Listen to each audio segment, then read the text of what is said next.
Okey. Okey, I talk to you soon. Hampir semua rakyat di negara ini mempunyai telefon bimbit.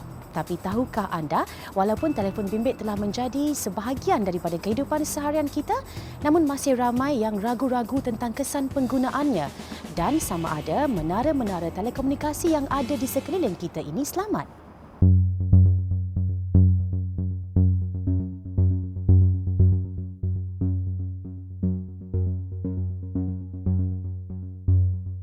Apakah radiasi yang boleh berlaku kepada saya sendiri dan penduduk-penduduk yang tinggal dekat menara telekomunikasi?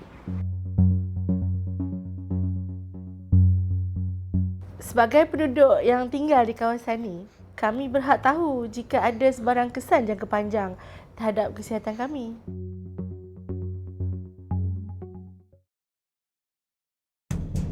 Telefon bimbit dan menara telekomunikasi menggunakan pancaran frekuensi magnetik atau EMF untuk berkomunikasi atau berhubung antara satu sama lain. Tahukah anda pancaran EMF ini juga wujud dalam kehidupan seharian kita menerusi pelbagai benda termasuk barangan elektrik yang kita gunakan di rumah atau di pejabat.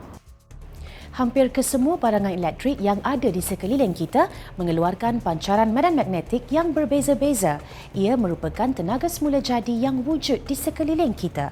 Soalnya, kenapa ada yang berpendapat ia berbahaya kepada manusia?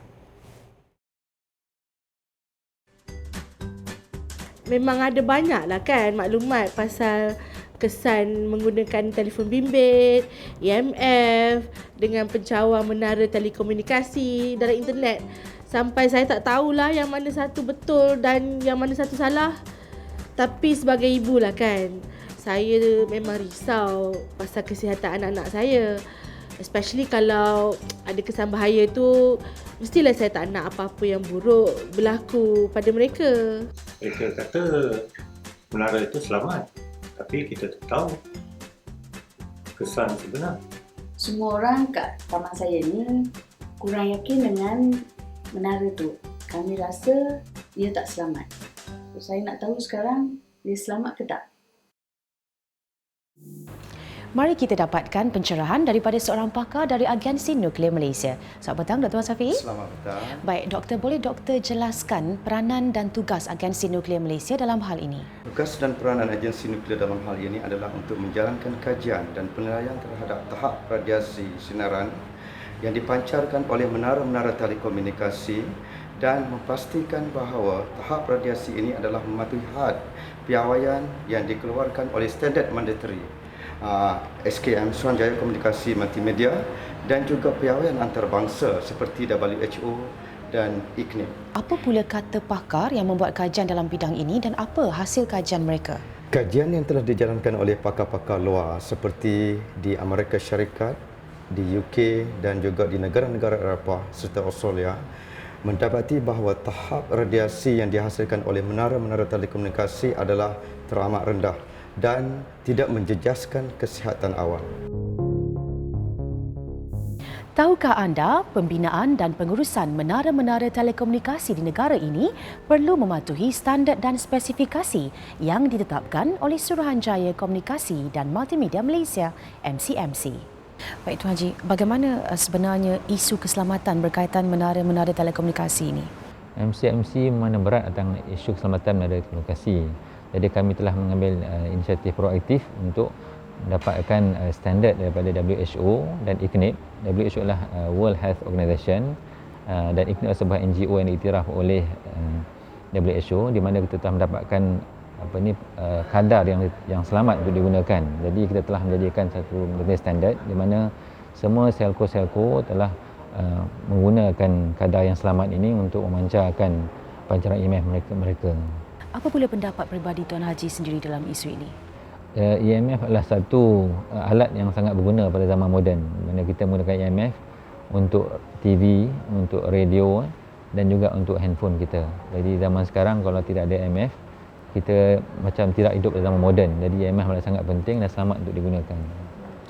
Masalahnya ramai yang masih tidak yakin ia selamat dan mereka mengatakan pancaran itu merupakan sejenis radiasi yang berbahaya. Mereka yang tidak yakin akan keselamatan ialah mereka yang keliru di antara pancaran mengayon dan pancaran tidak mengayon. Pancaran EMF adalah pancaran yang tidak mengayon, ia tidak mengubah struktur atom, jadi dia tidak mengubah tidak mengayonkan bahan-bahan, jadi dah selamat digunakan. Maknanya pancaran daripada nuklear ataupun ultraviolet adalah pancaran yang mengayon, yang boleh mengubah struktur atom, boleh mengayonkan atom-atom dan berbahaya kepada manusia.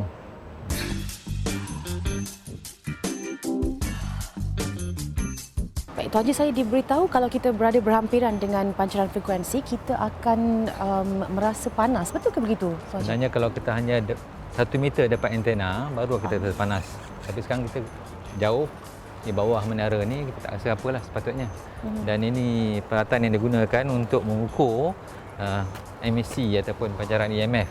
Ini dia akan menyerap pancaran EMF dan akan tunjukkan di sini bagaimana mendapatkan ukuran.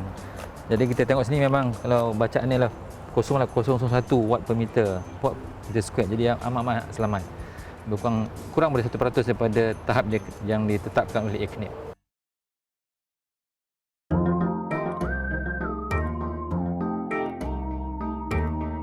Saya banyak dengar cerita mengenai bahaya telefon bimbit dengan menara telekomunikasi. Saya betul-betul nak tahu sama ada ia betul-betul menyebabkan kanser tak? Ada jiran-jiran saya kata menara itu bahaya, boleh bawa kanser. Tapi orang-orang lain kata itu okey. Saya tak tahu mana yang betul. Betul lah. Tapi macam mana dengan kesan jangka panjang? Anak-anak akak ni selamat ke? Baik, Profesor Tariq, ramai yang risau mengenai kesan jangka panjang pancaran frekuensi magnetik ini. Apa pendapat Profesor? Semua kajian menunjukkan bahawa tidak ada masalah jika kita tinggal berkaitan dengan menara telekomunikasi. Di UTM sendiri kita ada buat pengukuran. Kita ada 5 lokasi, 2 di Johor, 1 di Kuala Lumpur iaitu di UTM sendiri di Kuala Lumpur dan 2 lagi di Pulau Pinang. Maksud Profesor, bolehkah dijamin mereka ini tidak akan terkena kanser? Okay, saya suka jika orang boleh memberi jaminan bahawa saya tidak akan kena kanser sepanjang hidup saya. Realitinya pasti ada yang akan kena kanser. Antara sebab mereka didiagnose kanser adalah mungkin kerana merokok, terdedah pada punca UV yang berlebihan dan lain-lain. Setakat ini tiada kajian yang saintifik yang boleh membuktikan bahawa pendedahan kepada frekuensi magnetik daripada menara telekomunikasi boleh menyebabkan kanser ataupun boleh menggalakkan kanser. Daripada kenyataan WHO ini menunjukkan bahawa tiada bukti yang kukuh untuk mengaitkan antara menara telekomunikasi dengan kanser itu sendiri. Kesimpulannya, telefon bimbit dan menara telekomunikasi masih selamat. Siapa yang tidak mahukan perkhidmatan telekomunikasi yang cekap dan berkualiti? Betul? Tetapi kita juga mahukan perkhidmatan itu selamat selama-lamanya. Oh, maaf, ada panggilan. Jumpa lagi.